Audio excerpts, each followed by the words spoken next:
Good evening, everybody. It's Wednesday night. You know what that means. It is time for some J&J on the Wrestling Inc. podcast as we talk AEW Dynamite, plus all the top news in the world of professional wrestling, sports, entertainment. Hope everybody's doing good wherever you're at here in the U.S. or around the world, much like my co-host tonight, who's, of course, north of the border in Toronto. He is the former sports entertainment WWE referee for over 20 years. He ran the road doing that. Crazy story. He's got a book about it. I suggest you check that out as well. He is the one, the only Mr. Jimmy Korderas. Jimmy, how you doing tonight? I'm doing good, buddy. Glad to have you back. And oh my God, we're back again. And he sings Backstreet Boys. I mean, what a well-rounded ref. Hey, you know what? A little bit of everything. A little bit of everything. How you holding up? I mean, you like me, we are our hockey dreams are once again done for a season. Oh my goodness. It is so disappointing because, like I've mentioned before, as one of the few people who is still alive, the last time the Maple Leafs won the cup, it was, yes, I get it. They were facing Tampa Bay, the defending champs, and blah, blah, blah. But at the same time, after they get eliminated, they say that they're not going to make any changes anywhere in their coaching staff or anything like that, or GM, whatever the case may be. And I'm thinking to myself, this is the right time to make changes. Don't say, unless you pull a swerve and you just say that, and then all of a sudden, guess what? Boom, out of nowhere. But they need changes on their defense for sure. That's what year was it? When was the last time they won the cup? 1967. Yes, I'm dating myself. Okay. Yeah. Dave Keon hoisting that cup. 67. Wow. And I think that was was that the year the Capitals franchise started? No, they were later. No, they were later than that. They were early 70s. Yeah, I believe they were 70. I want to say 72 or 74. Yeah, 74, I think. Yeah. Crazy. All right. Well, enough of that puck talk. Jimmy, the wrestling world. The world is going round and round. Both the big tick. I mean, there's plenty of news. So again, go to WrestlingInc.com round the clock. Tons of news, tons of exclusive interviews. So a lot for you to have there. But the two news stories we're going to talk about here are basically just kind of continuations of stories that are just evolving every day. Both which we touched on a little bit Monday night after Raw, but again they continue to grow. The first being is that ESPN reported on Monday that Ric Flair at 73 is going to get back in the ring. He's going to get back in the ring on July 31st in Nashville, same city that they're doing SummerSlam in the day before. So they're going to kind of capitalize off of the fans there. They're going to have a star cast attached to everything. But basically, Rick's going to have a match. It's believed it's probably going to be a 6-man tag. Now, the rumor was that it would be Rick and maybe FTR possibly. I think he gets signed if Tony Khan will sign off of that against maybe like the Rock and Roll Express and Ricky Steamboat. The idea being, Steamboat Flair one more time. Haven't been in the ring together since like 94. Steamboat at 69, but still in tremendous shape as he's always been. But the new wrinkle to this now, the new piece of news here, is that Ricky Steamboat is saying that he is not. He got offered it, but he's declining it. So the former NWA World Heavyweight Champion confirming reports that he was approached for the match at the event. However, stated he would not be doing the match. This was during a High Spots Superstore signing. Fightful was transcribing a lot of this and putting it out there. So they gave it some serious thought. He said a lot of respect to the guy in the ring. I thought about it for a week and just recently declined on it.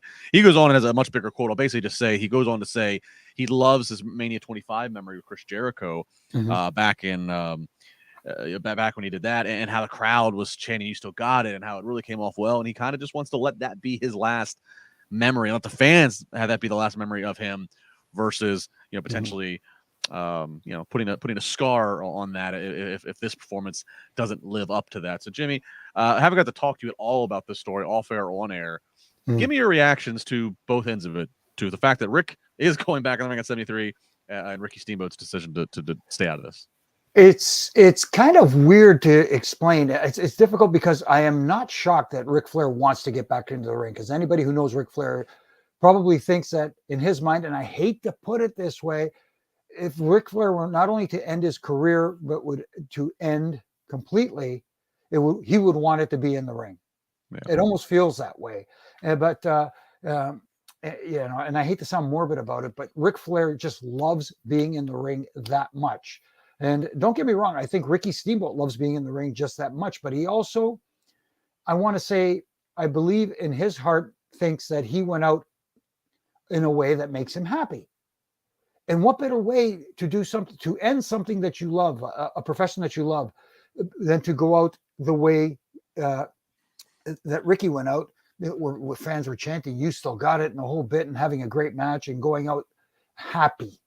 And that's the main thing. It just feels like to me that Ric Flair still isn't happy with where he is in his career. And I don't know what he's looking for. I honestly don't, because when you talk icons in wrestling, Ric Flair is one of the first guys mentioned when you speak about icons. And Ricky Steamboat, I'm a Steamboat guy, because way back to the Steamboat Youngblood days, and he was tremendous, and like I said, went out on a high note. And I respect the fact that he doesn't want to get back in the ring because of that. But at the same time, I kind of feel for Ric Flair, because I feel like he's still searching for something. I mean, I probably agree with that. But the bad news is, Jimmy, is that if he is searching for a better way to go out, I mean, look, he had the storybook ending to go out super kicked by one of the other all-time greats, in the generation behind him, and Shawn Michaels at a WrestleMania, and that could have been that. Now, obviously, retirement and wrestlers don't really go hand in hand. It's never over, brother.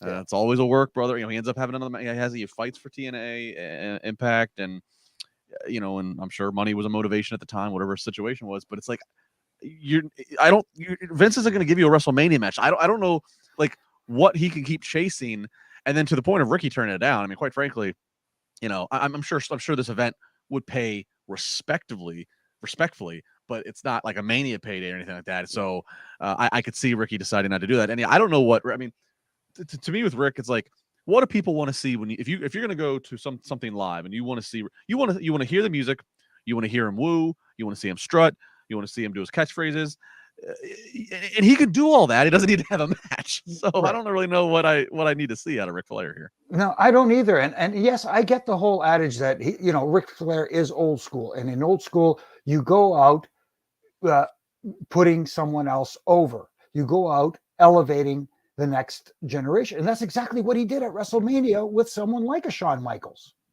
He elevated Shawn Michaels at WrestleMania, and the same with Ricky Steamboat with Jericho.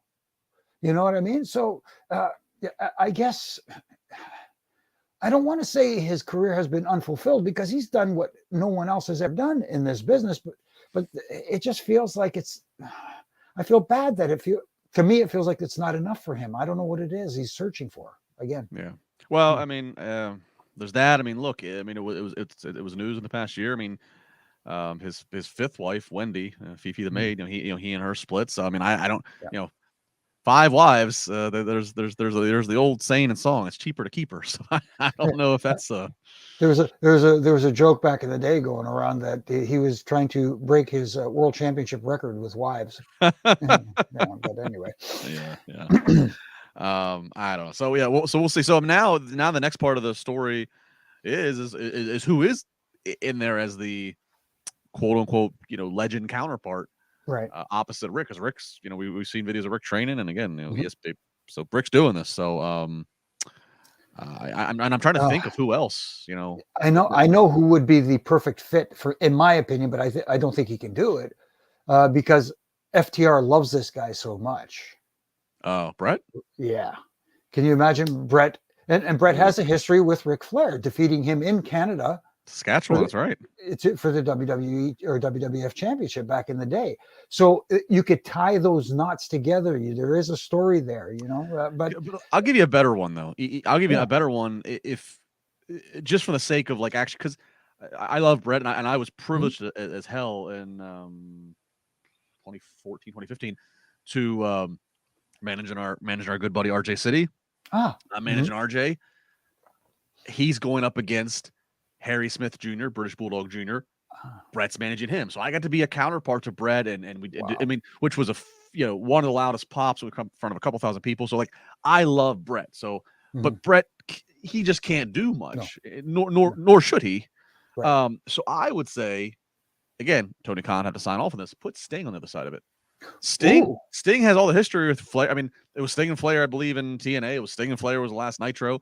So much history there. We're seeing Sting every Wednesday night. He's more than capable to do a little bit. I would go that route if they could get all parties to sign off, and Tony Khan obviously being a big part of that. That's a good call. Like you said, they do have a huge history together, and they're the two guys that you can get away with, again, not having to do much. Yeah. So that's a good call. I like that. Yeah, we'll see what happens. So we'll keep our eye on it. Again, we love if you have any super chats, please send them in. We are I've seen a couple come through. We'll definitely get to them, especially depending on what they're about when the time is right. All right, so that's the one story. Here's the other story. This one, I'm sure, this one's not going to be going away for a while. So by now you've heard Sasha Banks and Naomi did not appear on Raw as they originally were scheduled to be.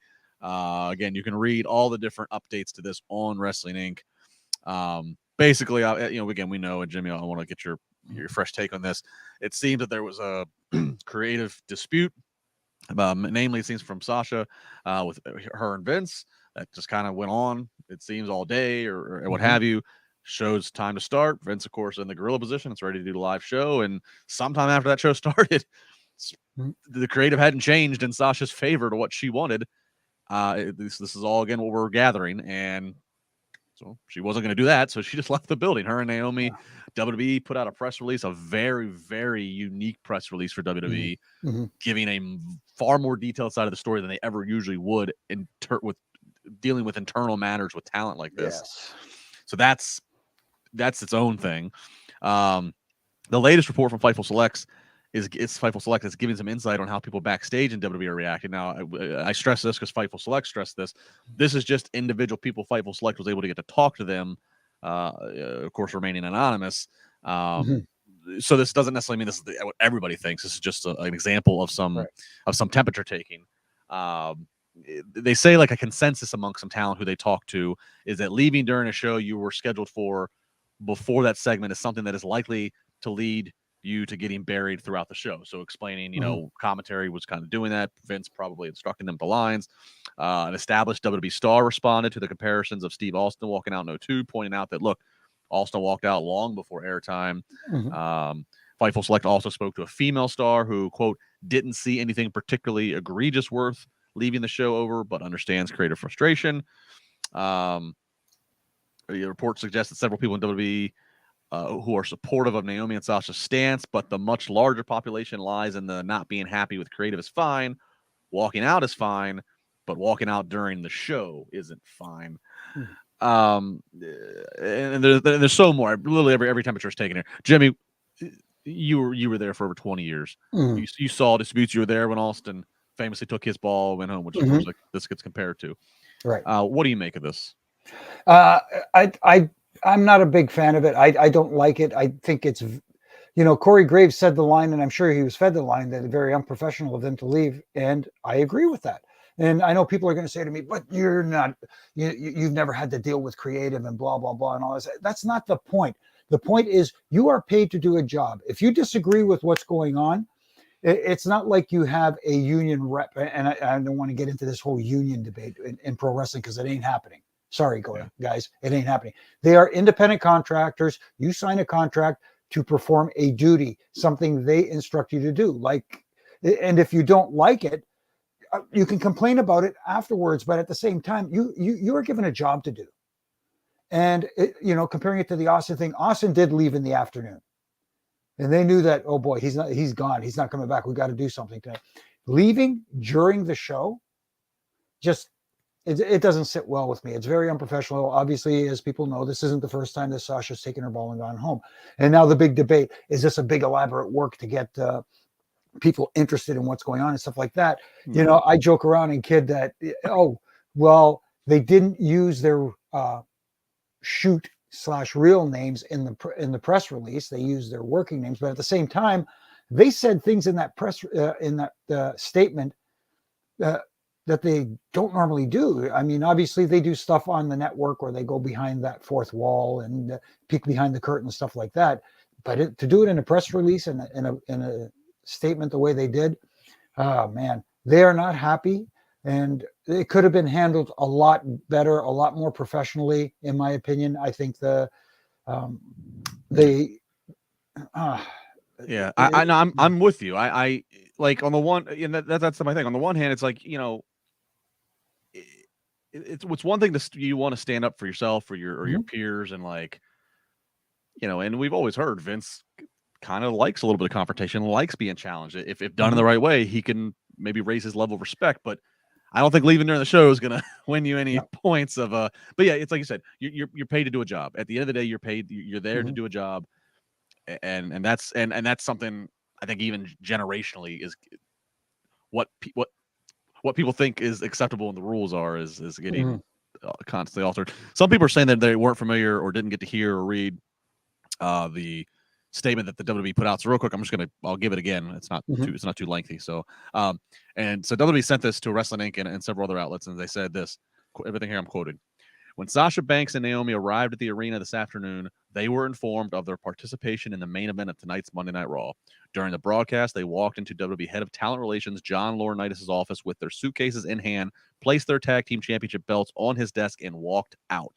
They claimed they weren't respected enough as tag team champions, and even though they had 8 hours to rehearse and construct their match, they claimed they were uncomfortable in the ring with 2 of their opponents, even though they'd had matches with those individuals in the past with no consequence. Monday Night Raw is a scripted live TV show whose characters are expected to perform the requirements of their contract. We regret we were unable to deliver as advertised tonight's main event. Yeah, it's very telling in just that statement. And again, they were uncomfortable with 2 of the people they were performing with, even though they performed with them before. If there's something you're uncomfortable in a match and don't want to do it, then you voice your opinion to that person. Say, hey, look, I don't want to do this. I'm not comfortable doing this. That's all it is. And if you're not comfortable with the creative direction, you handle that differently. You go and you discuss it. You tell them why you're not happy with whatever direction they're going in. And if you still disagree with what they have to say, or if they disagree with you, you fulfill your duties as you are paid to do, as you have signed a contract to do. And then if you feel like walking out, walk out, not during the show and leave them hanging and having to scramble, even though it didn't feel that way. I thought they handled it fairly well considering the circumstance, but that's not the point. The point is you don't walk out in the middle of your job. Finish your job, and then if you're not happy, do what you got to do. Well, you say they handled it well. It sounds like their experience on changing things on the fly. It's or Vince changed his mind or what have you. So they've had some reps there. Yeah.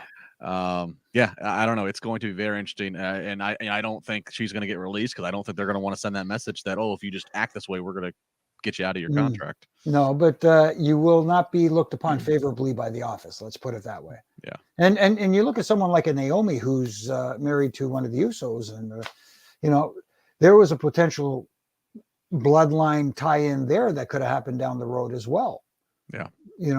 There's so many things that could have happened that may not happen now. And I'll close on this. If you have anything to respond to this, I always say that about being in a tag team. Tag team wrestling is a beautiful art when it's done right. But it always is a risk. I always think, to be in a tag team, because you're married to that person professionally. So if they get hurt, that possibly affects you. If they get heat, that could, so yeah, Naomi, it sounds like this is more of a Sasha charge in terms of what was happening. I don't know if Naomi is just along for the ride to support her friends since they were a tag team, and what happens now is the tag team belts. What's the champions? I don't know. Exactly. Do you hold a tournament or whatever? Right. If you disagree, put them through the barbershop window. What the heck? There you go. Well, it's going to be a very interesting summer coming up, as of course, we have Money in the Bank. We have stadium shows and all kinds of stuff. Plus, we have sweaty sack summers approaching. That's right, ladies and gentlemen. Sweaty sack summer. The fellas, you know what I'm talking about. It's approaching, and it's time for you to prioritize the comfort of your crotch. That's why the kings of crotch comfort, Manscaped, have spent 2 years designing the most comfortable boxer briefs out there. I've had the honor of testing out these new boxers, and I can say it's the softest fabric of any underwear, and I mean that. Look, chafing could be a real thing. Heat, skin, friction. Don't want none of that. You want to be comfortable with what you're wearing, and this is a winner right here. So breathable that it's like the gills of your groin. They even trademarked the jewel pouch, so you know how it's serious. I think it's time you invest in your family jewels. So let your bulge breathe and get 20% off, of course, and free shipping when you use the code WINC20 at manscaped.com. I mean, like, let's say you're on a date and your partner catches that Manscaped on the waistband of the underwear. I mean, it's almost guaranteed, Jimmy, it's gonna raise the people's eyebrow and act like a billboard on the highway to Pleasure Town. You got to get you some. The new underwear is what you got to get. Thanks. This is all thanks, of course, to Lawnmower 4.0. That's what's doing all the right grooming underneath of those the comfortable underwear. Best electric trimmer. We've talked about it for months on months. Below the waist grooming. It is the best tool out there. The trimmer offers skin safe technology designed to trim hair on loose skin.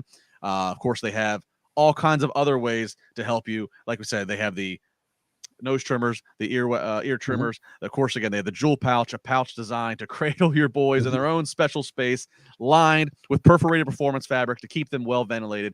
Basically, just imagine your balls sipping a pina colada, chilling on a hammock on some tropical beach. That's the type of treatment you're giving yourself. Tagless waistband hugs your body without digging into it, lays flat against your skin to reduce chafing. Front fly opening gives easy access and makes the bathroom breaks quick and efficient. You can choose from an arrangement of designs and colors and sizes, going from small all the way up to 3X for all the big guys out there. Again, manscaped.com. Use the code WINC20. Save 20% plus free shipping. I can tell you, boxers are very comfortable. Give them a try. Got many different colors of them. It's the way to go. Absolutely. It's like being wasted away again in Margaritaville. All right. What do you say? What do you say we get into some Dynamite? Sure. I mean, I think that happened tonight, so we got to talk about that. Yeah, that's right. It did happen tonight. Hang on, I'm trying to find something real quick. But I will say this, I thought just to start things off really quickly in a nutshell, I thought it was a fairly solid outing from the guys and gals at AEW tonight. Yeah, let me real quick before we go to Dynamite, I will. This last super chat did sneak in here from Brandon Hall back to the WWE issue. $10. Thanks, Brandon. He says, I have a few issues. The first thing is, was the match really advertised? Also, why do we continue to take everything that WWE says as absolute, that it actually happened that way? Well, the six-pack challenge match was advertised. They started off the shows talking about it. They had a graphic and everything. So that was advertised. So that's true. I will say, Brandon, the other thing, some of the things in the statement that they put out, it's their version. Right. Especially the whole. There's always two sides, yes. Yeah, especially the part about the girls having an issue with two performers in the match. That that's pretty bold to put out there. Yeah. So, again, it's hard to decipher unless you're there to witness anything. Whose side is being more genuine with their presentation, but at the same time, obviously, both sides view it from a different point of view, and WWE, to put it out there publicly, if they are fudging the numbers, so to speak, they're opening the door for some possible repercussions. So they have to be careful with their wording as well. Yeah, absolutely. Yeah, I mean, you put out a release like that. I mean, that's that can find its way to court if it needs to, if things would ever get to that point. So yeah. All right. So we'll again continue to watch that story evolve on the WWE side of things. Yeah, let's jump over to AEW. Of course, Wednesday night Dynamite coming to you from Houston, Texas. Very loud crowd there. And I got to say too, they have their staging areas. They always have. They do this sometimes, depending on. And I like this. It's something that it's something that WWE never did in their setup. I like the elevated ramp way that goes all the way and meets. That is of equal to the ring apron. I've always, WCW did that some. It's an NWA thing. ECW even did it. I've always liked that. Maple Leaf Gardens back in the day. Prior to it becoming a WWF/WWE territory, they had a ramp. Mind you, when the boys came out through the curtains, they came up a set of stairs to a ramp, and they walked to the ring level with the ring.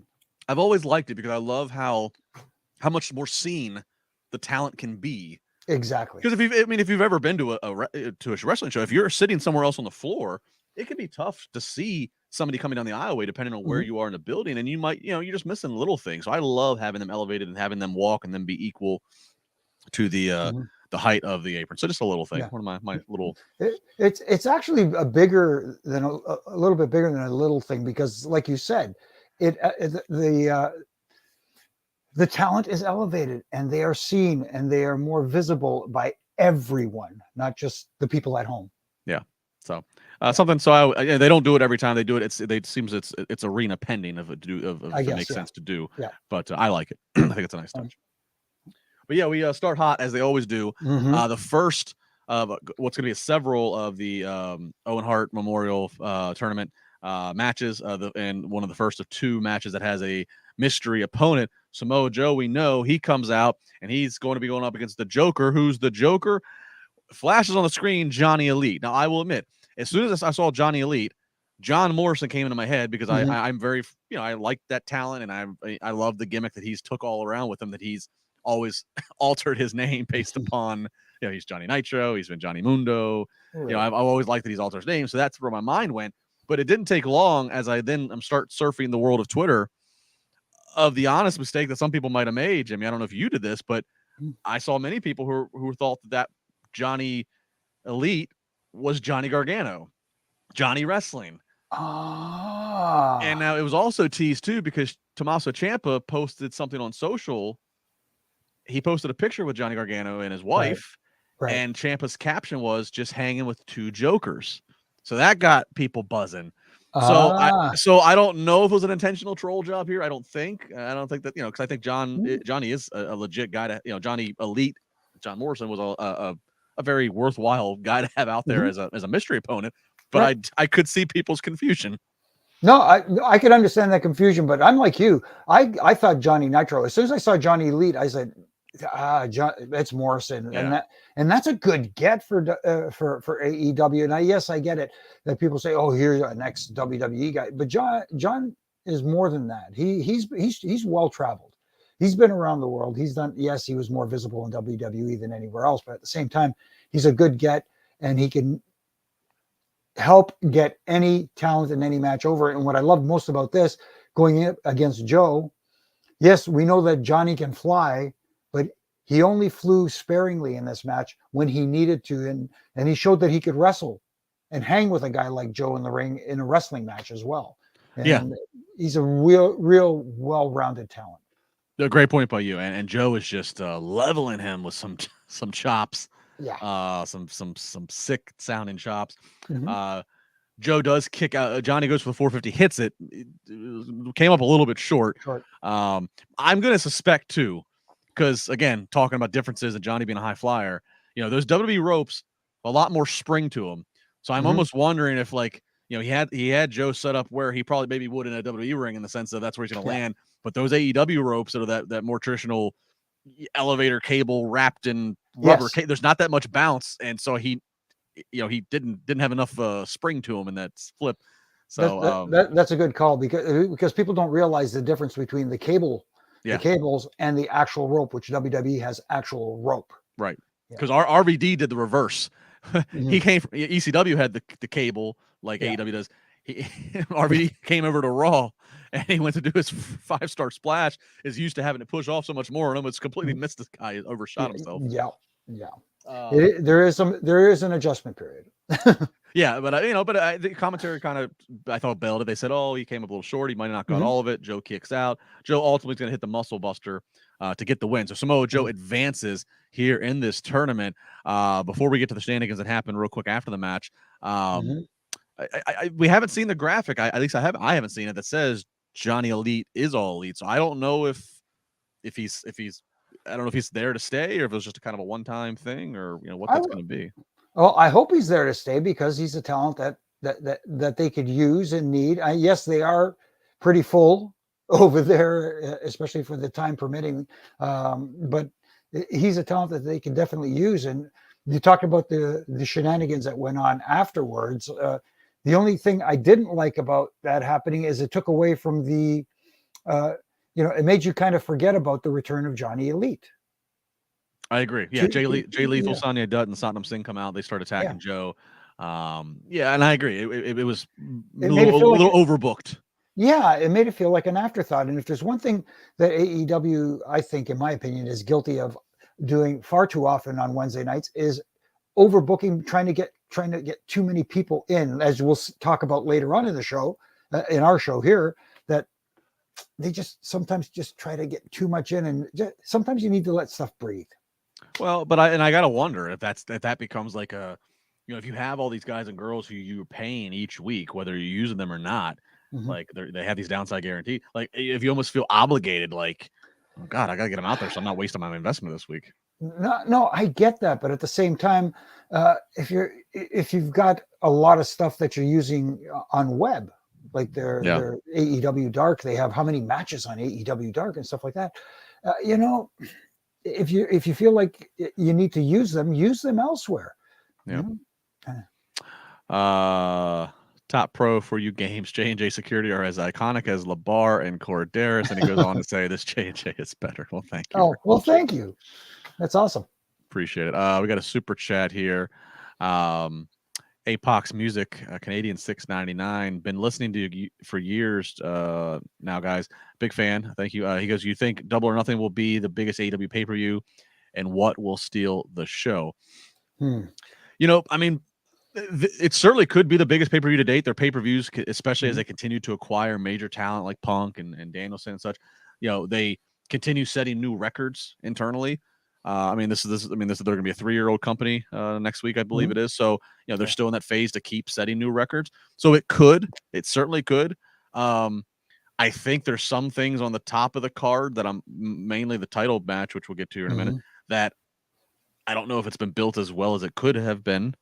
So I'll be curious how, the Dynamite next week is in Vegas. It's in the same city as where the Double or Nothing is. So I'll be curious how the final push is next week in terms of buy the show, buy the pay-per-view, stream the pay-per-view. But in terms of stealing the show, I mean, I don't know. There's so much juice behind this Wardlow MJF deal. This is gonna be some fun business here. Yeah, that's definitely a contender. There's also a tag team match that's going to happen that I think could potentially steal the show as well, with some old friends of mine. We will get to it. So thank you for that. All right, up next, we see backstage Jeff Hardy being interviewed, and we find out that he is medically cleared after that crazy finish in the match he had last week with Darby Allin. He's cleared to wrestle, and just as he's talking about adrenaline's going to keep him fired up, the Young Bucks come in and they start kind of mocking him, saying he's a shell of himself and what have you. Matt fires back and calls them Hardy cosplayers, and Matt Hardy makes a threat to them not to show their face and interfere during Jeff Hardy's match against Adam Cole. Of course, this being another Owen Hart tournament match. So they're really they're kind of planting those seeds for those Bucks Hardys. Yeah, they're planting them hard too, and they're watering them a lot. And you know what? Again, you talk about old school versus new school. This is the perfect match for something like that.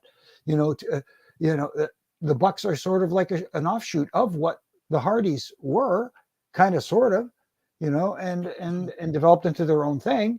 And it's like,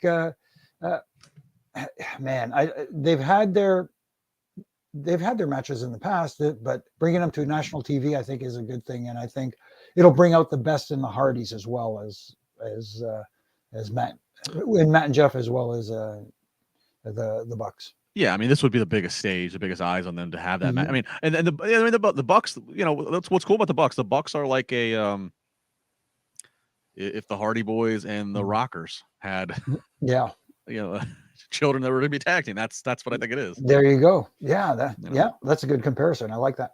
So we will follow up with that a little bit later on. As Jeff Hardy and Adam Cole is the main event of the show. CM Punk out on commentary. He is sitting there to watch his upcoming opponent, the champion Hangman Page, in action. I want to make sure I get the pronunciation right, because it's the first time I'm saying it out loud. Kunose Takeshita, Japanese talent. He's appeared on some AEW program before. This is my first time watching the match of him. Right. I just want to talk about him for a second before we can do anything else. He was very impressive. Yes. Tall kid, probably 6'3", 6'4", easily. Seemed like he was a tall, well-built kid. He's worked a lot of Japanese talent as they were rattling off during the match. Very athletic. Yes. Brought his stuff, laid it in, looked good. But one of the big things I love too, he sold. He the facials when he's selling and he takes the time to grimace and fall, like his selling was better than I see a lot of. And so I just want to first off say to this guy who I thought this was going to be again a throwaway WWF Superstars Sunday morning match, which I know AEW doesn't do much of those. When I thought that was going to be this, that was not this. This kid was very impressive. No, he was absolutely, and I even have it written down. He's very agile and athletic, like you said. Big kid, looked good, sold well, except for the German suplex where he landed on his head, where him and Page, neither one of them sold that, which maybe the one little thing I had an issue with in this match. It looked a little bit, I don't want to say dangerous, but it looked dangerous. Yeah, okay. It looked dangerous. But at least sell it a little bit. But when he did sell stuff, it looked great. Yeah. And there's that old adage, you can get over without going over, and I think Adam Page did a heck of a job of helping this kid get over without going over. Yeah, so Takeshita, really, yeah, you're right. Got over, impressive. So, and I mean, even to the point where they got some close false finishes where the crowd was rallying, like it was like, it had like that just that organic feel, like, oh my God, are they actually gonna, is Hangman Page gonna be so distracted, continuing to glance up at Punk at the commentary? Is he gonna be so distracted that he's gonna, we're gonna pull a 1, 2, 3 kid over razor type thing here? Yeah. So I mean, good on them that they got me that kind of on the edge of my seat. Jimmy, I ask you, so Adam Page, he goes over by getting the W, of course, but gets Takeshita over. I mean, I think he'll be getting some more Dynamite matches. Do you like that, or we're 2 weeks out from this pay-per-view match where he's defending against CM Punk? Should your world champion be fighting this hard against somebody who, just for relative purposes of the audience, is very unknown? Maybe that's a fair point. That's a fair point to make. That it may be a little bit too close, but at the same time, it opens the door for Punk to say, "Hey, look, this young fella here, you had trouble with. Yes, he's a big agile kid, but he's still not as knowledgeable and as a veteran as well schooled as I am. You thought this kid took you to school? Yeah. Wait till you meet me. If you play it off that way." But my issue was more along the lines of last week. It felt like CM Punk was the heel coming out with the with the John Tavares shirt and the whole bit and getting the heel reaction in Long Island. This week, I couldn't tell who was the babyface and who was the heel when they had their confrontation afterwards. And I know people say it's a different time now and you let the people decide, but at the same time, somebody has to act like a heel and somebody has to act like a babyface. You want to see the heel get their butt kicked. Well, last week, Punk, he was playing heel because he's in Long Island. He seems to enjoy doing, he did it the time before. He loves to amp up in the hockey. But prior to that, the weeks prior to that, and it seemed like Page was like just taking a heel turn and he was cutting heel promos. So like but yeah, then tonight it wasn't as it was more just kind of shades of gray. So and that's where I'm wondering. I'm wondering like how this match is like. Is this match bringing people to the table? Are they buying it? Are they buying the show for this match? I don't know. I mean, because I personally, I think this might be the end of Hangman Page as world champ. I just don't see them. I don't see them, putting CM Punk in that situation, having him lose at this point. I just don't see that happening. So and I don't think they've handled Hangman Page's championship reign very well so far, because like you said, he hasn't been on TV much. Yes, you don't want to overexpose your champion, but at the same time, you've got to make him at least visible in promos and anything, as opposed to just being there. I do want to note that this was a nice piece of business, a kind of heel thing to do. Page beats Takeshita with the GTS. Yes. Yeah. He definitely, using someone else's finishing move is kind of like a rub it in your face. It is definitely heelish, but this audience though is a little bit different though. They almost kind of like enjoyed it more than said, "Hey." They pop. They didn't generate heat. They pop for it. Yeah. So the hardcore AEW audience kind of reacts to things differently sometimes. So, I guess know your audience, know your room. Exactly. Read the room. All right, we get Swerve Strickland and Keith Lee. They're going up against the Workhorsemen. This is going to be, tag team match, but basically to feature that Swerve Strickland and Keith Lee are going to get the win, doing a little of their own kind of doomsday situation of Lee having their opponent up and Swerve just taking the double stomp boots to him from the top rope. After the match, they get on the mic and they note how they are now in the top 5, so they're eyeing tag team gold. Hobbs and Starks come out. They don't agree with these guys, thinking they're going to jump in front of them in the line, and then here comes Christian speaking for Jungle Boy and Luchasaurus, and ultimately makes a challenge that we have a 3-way tag team at Double or Nothing to see who truly is next in line. Right. And I'll tell you what, I don't mind having this match which felt like an enhancement match, which is exactly what it was. And one thing the segment showed afterwards when that with the talking was, man, how good Christian is on the microphone. And we sometimes forget that, boy, can he talk. And he's for me, he stole the show, not the entire show, but stole the segment after with some of his mic work. I agree. And I'm almost wondering, Jimmy, Christian is tremendous on the heel, tremendous on the mic. I think he's better on the mic when he's a heel because it kind of lets him, he gives him a little bit more freer range. He's some more of that, he has kind of a little bit of a natural kind of, his sense of humor can be a bit of asshole-ish in like a funny way. So yeah. I'm wondering if, and I've seen little hints of it at times over the weeks here with him and Jungle Boy and such. I'm almost wondering if a heel turn might be happening, if he might be stray from this unit. I would love to see that happen, and I'd love to see him be the reason why Luchasaurus and Jungle Boy lose the tag titles. Maybe that's the way to get him to that heel side. I would be all for that, to see Christian turn here. I'm always here for a heel Christian Cage. All right, up next we got MJF. He's out there with Shawn Spears, and then they bring out Wardlow, and Wardlow's going to take the 10 lashings of the belt, and we get 8 lashes in, and Wardlow is no selling these, Jimmy. He's not flinching, he's not grimacing, he is just all smiles. It's driving MJF up a wall that he is not torturing Wardlow. The 9th one, Wardlow sells a little bit, and then finally, and when it looks like that 10th one's going to come, MJF just kicks him in the balls and then proceeds to lash him probably 10 more times as he's down, choking him. Meanwhile, Wardlow's handcuffed this entire time. Right. MJF puts on the ring, gives him the big punch in the face to that. I mean, so now all that's left is next week, a cage match between Wardlow and Spears with MJF as the ref. So basically a handicap match inside of a cage. But when we get through all that, it's Double or Nothing.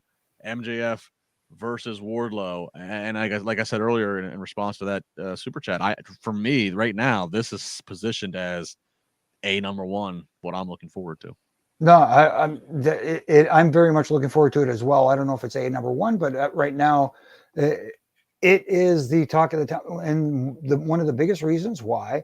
And I talked about this earlier, and I've talked about it often, is heels need to be heels to get the audience. Here's a guy who's not a cool heel, MJF, and he's getting the last week we throw away because that was an anomaly in Long Island, New York, where he's from. He could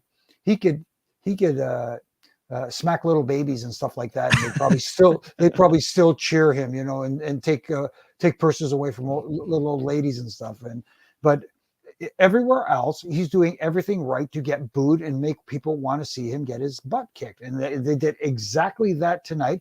And I can only imagine what's going to happen next week in the cage match when Wardlow is, basically outnumbered inside that cage and set up for that. What we all hope is an ass whooping on MJF at the pay-per-view at Double or Nothing. MJF is definitely one of the most polarizing guys right now in the wrestling business. I mean, he's not afraid. As you said, he's not a cool heel, and that comes to he's one of the few people in this day and age who's not afraid to be a heel. Right. What ends up happening all too often is guys, and girls, they want to play heel. They want to, okay, book me as the bad guy. But then once the match is over and they go through the curtain, they want to be able to go, to the merch table and take some pictures and make some money signing an 8x10 or making money, taking a selfie, or be nice to get some more followers on their Twitter or Instagram. Right. MJF does not do that. I mean, there's even been video of him at meet and greets where he's he's being as much of an asshole. And there's a debate of, is this good business or not? He's being an asshole to kids. He'll sign or take the picture, but he's not, he's not getting down and on one knee and playing nice. And then of course all the talk of his contract and that he's going to go to WWE if the money's there. I mean, and is it a work? Is it a shoot? Did it start out as a work thing? Is it maybe becoming a little bit annoying to Tony Khan? Like it's fascinating stuff is what I'll say. That part of it, to be honest with you, does fascinate me that, that it's okay. It's one thing to go out in an interview and say, look, hey, the other guys are interested in me and blah, blah, blah. But he's doing this on television and you know what I mean? And you talk about, is it a work? Is it a shoot? That one's got everybody guessing too. And if you've got people guessing, they're interested. Yes. Yeah. When you have the boys in the locker room guessing, then you've got it. You've got something. And that's the beauty of it, because especially, there's a lot of fans out there who think they know, and there's a lot of boys who think they know, but sometimes, when you've got them fooled. Right now, there's only two people that know, and it might only be one person that knows. Right now, the only two people that know are MJF and Tony Khan. And there's a chance that Tony Khan doesn't even fully quite know. So if he don't know, everybody else just needs to calm down. Yeah, exactly. The mundo. Yeah. All right, back to our Owen Hart tournament. Kyle O'Reilly versus Ray Phoenix. Entertaining one for what this one was. A fun, crazy spot of walking the top rope and then Hurricane Rana from the top rope to the apron onto the floor. But ultimately, though, Kyle O'Reilly is going to make Phoenix tap. So O'Reilly advances in this tournament. Anything of note you want to bring up on this one? Nothing. I thought it was a solid match. I thought with someone like Phoenix in it, I expected to see some high flying, and we saw some high flying, but it didn't. It wasn't gratuitous just to get it in. I think Phoenix picked his spots and picked them well. And Kyle O'Reilly is very underrated as far as with some people, at least, as far as his in-ring ability is. And I love the reversal with that leg drop into the armbar and the leg and all that stuff. It just, man, he's Good smooth. Call. He's really smooth. Good call. Real quick, back to the Wardlow MJF.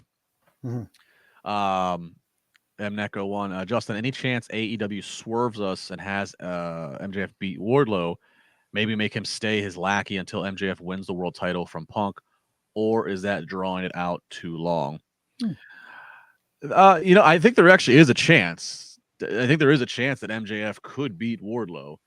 For that point of, I do think MJF, revisiting MJF and Punk, you could still make more money off, and especially when you add the world title in the factor. That's of course all assuming that Punk wins the world title. So I mean, I think there is a chance that something like that could happen. It would have to be really, you have to creatively book how that finish is going to go down between MJF and Wardlow. But I'll say this MJF and Wardlow deal has been a long time coming. This is not something that they just decided, oh, we're going to do this. I mean, they've been building to it for over 2 years. They've known that this was the eventual finish line. So, and AEW, I think, has done a pretty good job overall on the long-term stories that they have had in place. I think they've done a pretty good job of how they finish things for the most part. So that gives me hope that whatever is going to happen at Double or Nothing will not be just throwing darts at the wall and seeing which index card it lands on, and that's the finish we're going on. I think they have a pretty clear idea of what they want to do. So that just gives me hope. I'll just leave it at that. Yeah. And like you said, to have MJF beat Wardlow, it'd have to be very creative in order not to hurt Wardlow at all. Even if it is with that ring, which they put over huge tonight, knocking him out and getting the full 3 count against him. There's always a possibility, but to be perfectly honest, in my opinion, I don't see that happening. Yeah. Real quick too, earlier back to Adam Page. I want to get this Christopher Thacker super chat in. Thanks Christopher. He says, my biggest issue tonight was with Page. Both the match and the GTS made him look weak. Well, again, the match, like I said, I can understand because he's having such a competitive match against somebody who doesn't have that credibility. But I think the GTS, I think that was a great move. Use your opponent's deal. Yeah, I agree with that. But at the same time, too, I didn't think it was that bad for Page, considering the fact that, again, he elevated a young talent. Yes, he is your world champion. Maybe that's not the right person to have elevate the young talent, but at the same time, he did elevate that young man.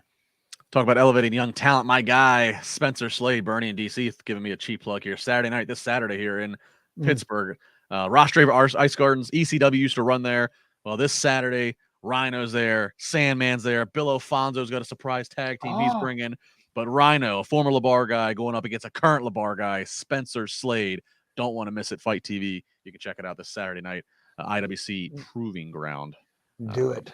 So there you go. There, Do it. Elevating young talent. There you go. Dylan Matthews says Claudio Cesaro and Blackpool Club would be epic. That's interesting there. It's interesting. I think Blackpool Club is fine the way it is right now. You don't want to over saturate it.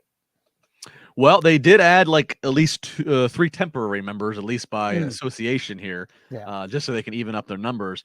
As we have them out there, that of course being William Regal representing John Moxley, Bryan Danielson, and then Moxley bringing Santana Ortiz and Eddie Kingston in the fold, who of course have had problems with the Jericho Appreciation Society.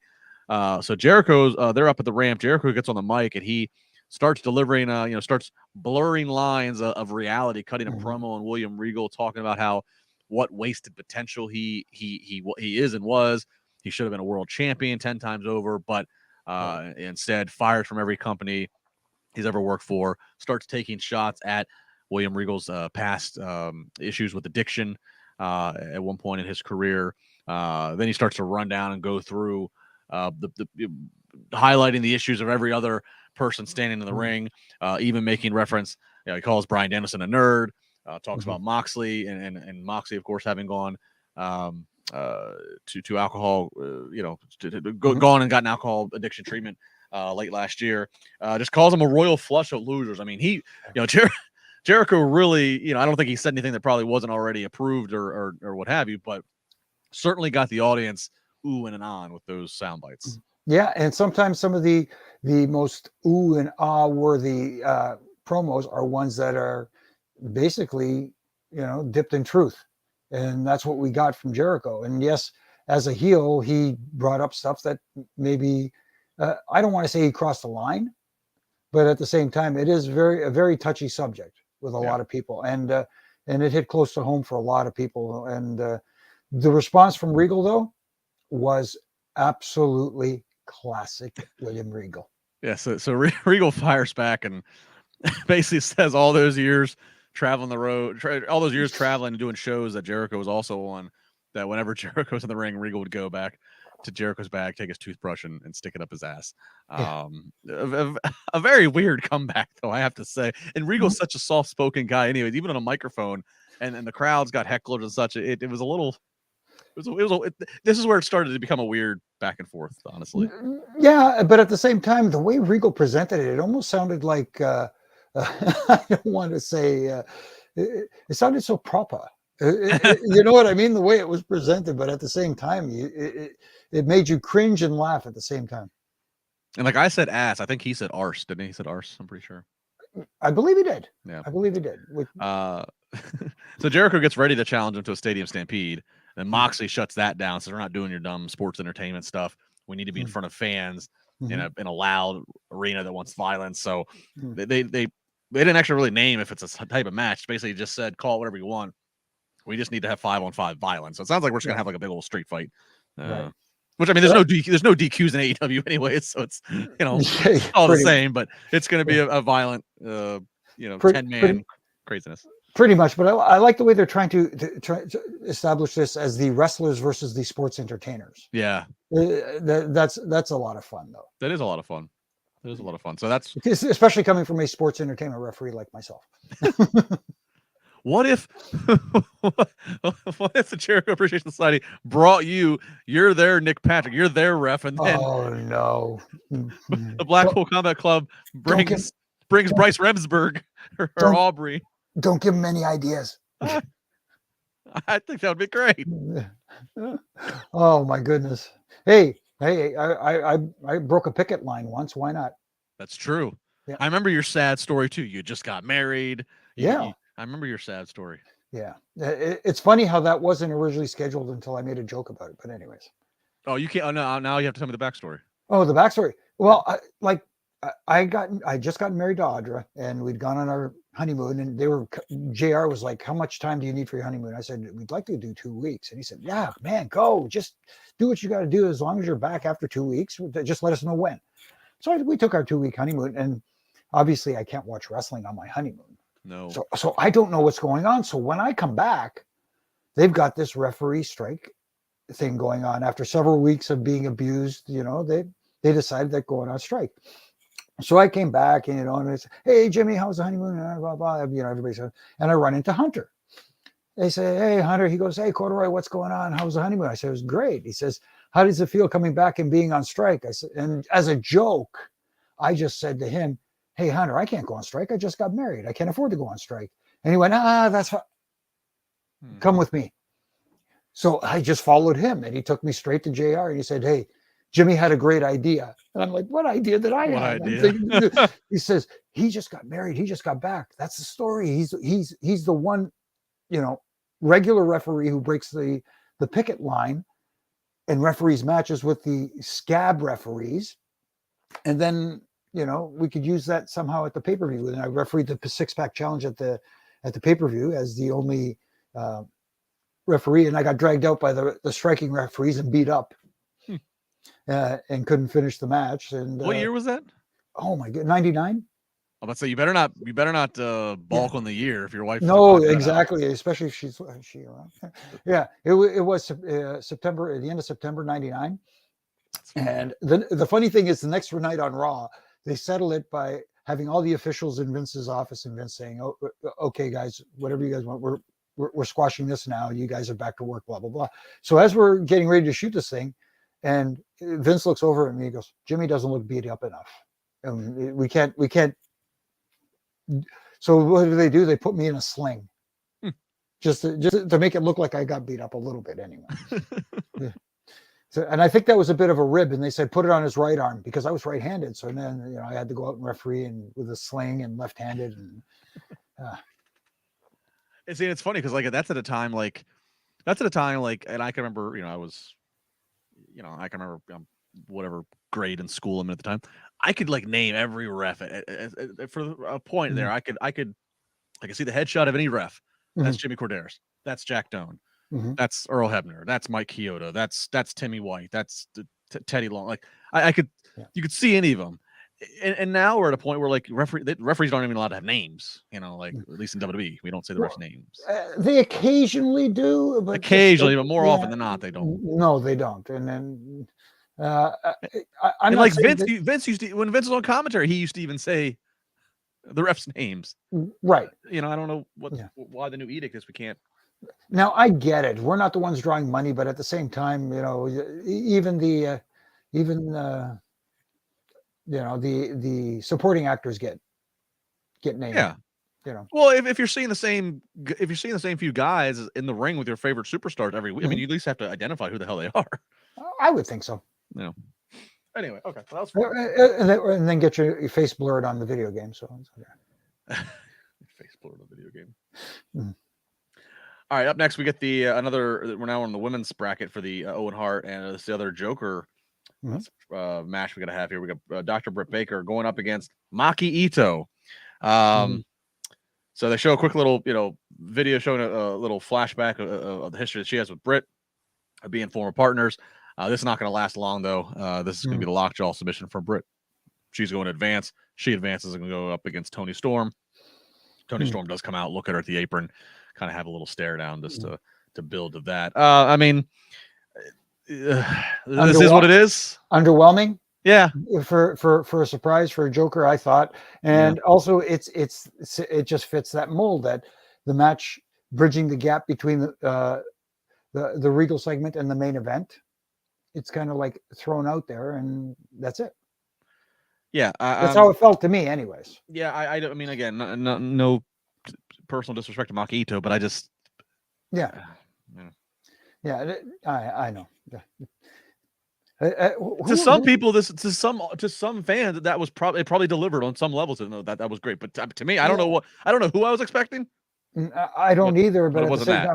No, exactly. It just felt underwhelming to me, to be bluntly honest. Yeah. So that's what it was. And then we get a segment that, again, at this point, I'm looking at the clock and I'm watching how this next segment's going, and I'm like, do we need to be doing this, or can we just get the main event 5 more minutes? Right. But we have Tony Schiavone in the ring. He's kind of like pumping double or nothing. It's like the reason to get him out there. He gets interrupted by Serena Deeb. Serena Deeb is very offended by what Tony said on commentary last week, basically saying she doesn't have a shot to beat Thunder Rosa. So she's mad about that. She basically, Tony Schiavone, you don't have no credibility. You suck, blah, blah, blah. Calls out Dustin Rhodes, who's also been like the mentor now of Thunder Rosa. He comes out. She runs him down. She then proceeds, again, to talk about, Jericho and Regal doing this, reverting back to talk about careers and what have you in history. Serena Deeb starts to revert back to history, saying, Dustin, you know what I went through. You know what I had to do to fight and survive and be respected in a time when women's wrestling wasn't respected. Referencing her time in WWE, I had to get, my head shaven. She was straight edge society, and I had to get breast implants to appease old perverts. Dustin, you have no balls. And then after all this is going, after a few minutes, Thunder Rosa finally comes out, but then Dustin stops Thunder Rosa from fighting her while he's doing that. He gets attacked by Serena Deeb. All this to kind of remind you that we have this issue here with Thunder Rosa and Serena Deeb, which I get that intent, but Jimmy, I just felt like this was just going on and on and on. And again, I'm watching the clock like we still have Adam Cole and Jeff Hardy. I don't want that match to go 4 minutes. Exactly. It was the same feeling. I kept looking at at the time, and I was going, really? Are they going to go long tonight? And when we get to the main event, we'll talk about it. But they did mention during the main event, this match will end when it ends. It's no time constraints or something along those lines. They said that the 10 o'clock hour wouldn't be a factor. Basically, is what they were alluding to, but it was. Yeah. And I think, like you said, sometimes you have to cut things when stuff is running long. I mean, I'm just watching this, and that's all I can think is I'm like, all right, we have this Owen Hart tournament match between Adam Cole and Jeff Hardy, two guys who are legit over like Rover with the audience. And to the best of my knowledge, I know Adam Cole has worked with Matt Hardy, obviously dating back in the Ring of Honor days. I don't think I've ever seen a singles match anywhere of Adam Cole versus Jeff. So I'm like, you have this rare chance of a first time ever singles match in a tournament that means something. Again, it's just like a main event that actually has like a lot of nice pieces. And I'm like, and we're just the clock is just ticking down.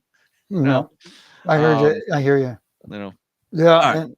Go ahead. No, so I was just going to say, so let's go to the match here. So we get that. So Jeff Hardy's out first, and I almost wonder if this was an audible call. Jeff Hardy's out first, and Adam Cole just attacks him before Jeff gets to the ring. And I was like, maybe that was an audible call to give them 1 more minutes rather than having Cole's entrance. You and me are on the same wavelength on that one. I thought, let's get this thing, let's get the party started because we haven't got much time. Right. So they do that. So they get started hot, and this match does end up even having a commercial in it. They do the picture-in-picture. But fun match to watch these two clash styles again, to watch two guys at total different points in their career. But again, both over.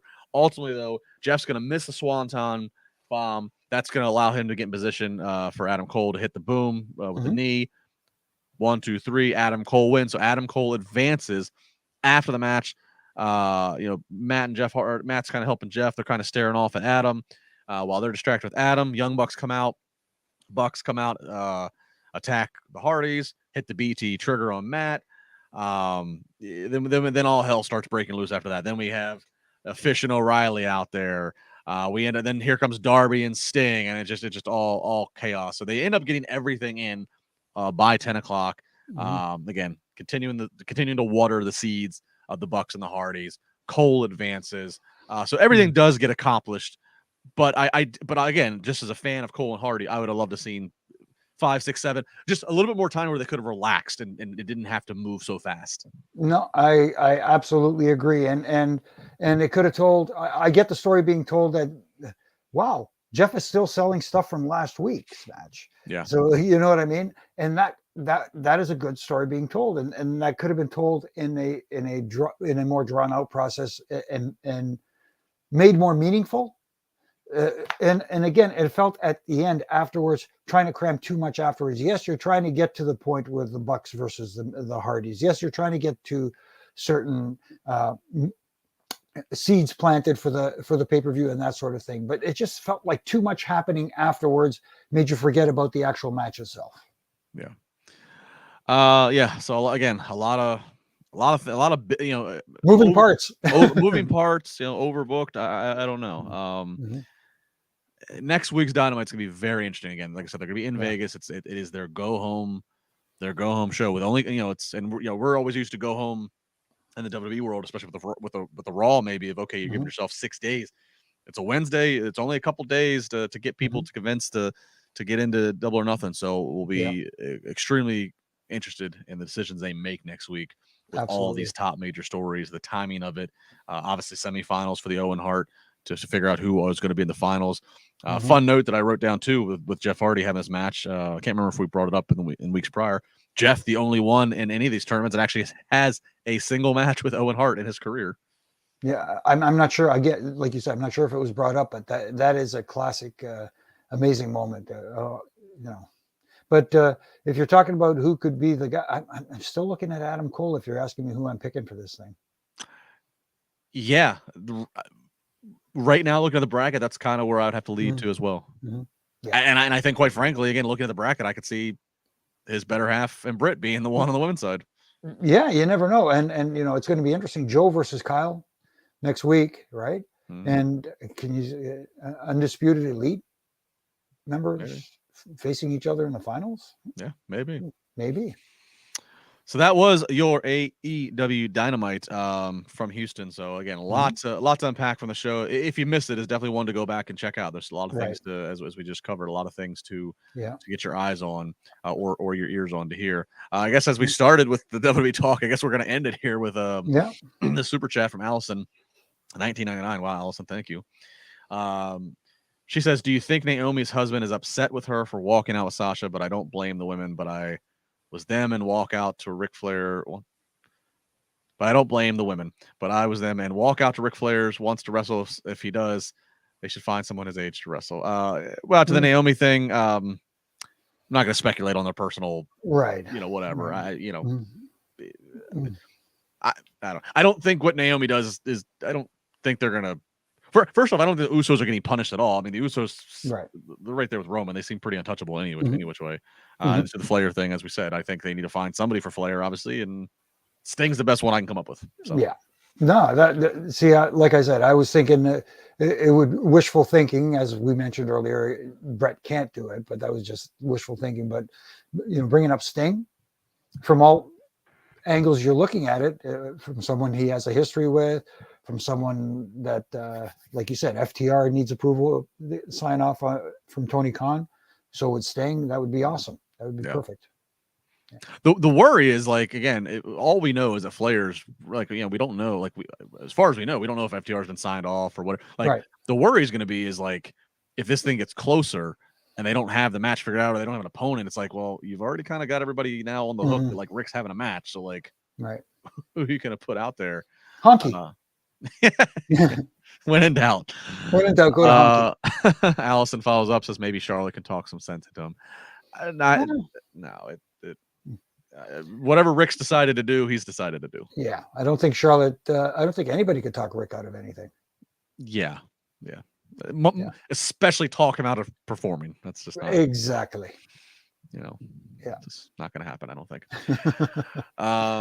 Jimmy, any final words, final thoughts, final plugs? No, I thought tonight's AEW, the tournament matches were all pretty much the right decisions and who went over and stuff like that. And I thought in-ring work was pretty solid for the most part. I mean, obviously you can nitpick on the little things that we nitpick on, but at the same time, it was an entertaining show. I enjoyed it. Yeah, no, same. Like I said, same. There's ups and downs to it, but overall, a lot to write home about, a lot to talk about as we just did for the last hour and 9 minutes. So There you go. fun stuff again. Thanks to all of you as always. It's a wonderful the live chat that's always going on. To those of you that are listening or watching after the fact, we appreciate you as well. Do all the littlest things. We have the wonderful sponsor Manscaped who's with us every single Wednesday for a reason. The Ref and Rants, of course. From Yes. Jimmy Korderas. Like the wonderful sponsorship and everything we have, and that stuff goes a long way. If you guys can keep doing what you're doing, like, comment, share, tell a friend. It's working. Everything continues to grow. As always, I love it when you tweet. I love waking up on Thursdays getting tweets of where you're watching the podcast, where you're listening to the podcast. That's always Just We have another super chat there. we do have another super chat. I always love when that happens. All right, this one's coming for you, Jimmy. $5 for Ryan. Jimmy, what was it like reffing the Public Enemy versus Acolytes? So before Jimmy answers this, if you don't know this, Public Enemy and Acolytes have it's like Public Enemy's first like night out there in WWE. They're supposed to do the job to the Acolytes. They don't want to do the job, and so Bradshaw and Farouk said, "Okay, well, let's see how you handle this." Well, okay, let me put it to you this way. I was given the finish as normal in the back, and they were going to get put through a table. The Public Enemy, was Acolytes were going to put him through a table for the finish. The referee always heads down to the ring first, so I don't know what happened in the back. And apparently, as they hit Public Enemy's music, who was entering first, they said to John, turn to Bradshaw and say, "Oh, by the way, we're not doing the finish," and then walk out for their entrance. And Bradshaw was like, "What?" And then hearing it from Bradshaw afterwards, Ron turns to me and said, "What'd he say?" He said, they said they're not doing the finish. Oh, okay. And then the Acolyte music hits and they come down to the ring and it's just on like Donkey Kong. They're pounding the living, snot out of these guys. And, I'm trying to officiate this match, but at the same time, nobody's listening to anything. They're just beating the living piss out of these guys and blah, blah, blah. They finally go into this, through a table and whatever the deal was or finish, whatever, or they didn't even get to the finish. And I hear finally on my earpiece, as referees wear the earpiece, Gerald Briscoe says to me, "Hey, Jimmy, you may want to end this match anytime now." So I just basically rang the bell to end the match as just throwing it out because nobody was listening to anything. And I'm wondering what the heck's going on. You know what I mean? And apparently they shook their hands, said thank you, and walked away. And that was it in the back afterwards. And I get to the back, of course, and Briscoe saying, what were you doing? I said, they were just fighting. It was a fight. What do you want me to break it up? He said, "No, ring the bell." I said, "It didn't matter because you were so caught up and entertained. You just stand there watching." Basically, I was sitting there. Ooh, that looks stiff. Pretty much. Oh, that looked like it connected. Wow. See, I was you just said it. I was trying to remember if you guys were wearing the IFB earpieces at that point, because there was a period of time before that where you guys didn't have those. No, once you're out there, you're out there with on an island of your own. You don't have the back to communicate to you. No, you have the timekeeper at ringside giving hand signals for times, and if it's like you guys got to go home, that's what you saw. You saw the pen or pencil in the mouth. So that means go home now. So Mark Eaton was putting a lot of pens in his mouth. Yep. Where's he at these days? He's somewhere in PA. Is he in Pennsylvania? He used to be. Oh man, I know he's got a farm somewhere. He's always one. I mean, when he left the company or however it happened, he's one that's been really quiet. I've always thought like, man, he'd be a fascinating guy to talk to. Oh my goodness! If there's anybody who's got stories, Mark's got some stories. Yeah, definitely. Sitting there next to Howard Finkel for all those years, and then Vince and Lawler on the other side over here at the commentary desk, and he had headphones on, so he was hearing what was coming in from the back. So yeah. Good times. Well, Jimmy, that was great. We ended on a Jimmy story. I like that. It's all about 1999 tonight. I think the Public Enemy Acolytes thing was 99. Your honeymoon was 99. The strike was 99. 99 in the. So after this is over, we're going to party like it's 1999. There we are. Yeah. Allison gets the final word. She goes, reminds me of the movie I think she meant the movie The Wrestler. Yeah, Ric Flair. I've already seen The Wrestler. I've already seen Randy the Ram. Yeah, there you go. Tremendous. Thank you, Allison. All right. Like, share, comment, do what you got to do. We appreciate all the love as always. Jimmy's Ref and Rants. Check him out every single morning all across his social media. It's a great 60 seconds to get you started with your morning coffee. I'm at Justin LaBar. I'll talk to you guys next Friday on Busted Open, Friday morning. Saturday, like I said, if you get to Raw Straver right outside of Pittsburgh, myself taking Spencer Slade to the ring up against Rhino, plus the Sandman's there, plus a lot of other great action. IWCWrestling.com if you want to get any last-minute tickets, or you can check it out on Fight TV online. Thanks, everybody. Have a good night. We'll talk to you next week.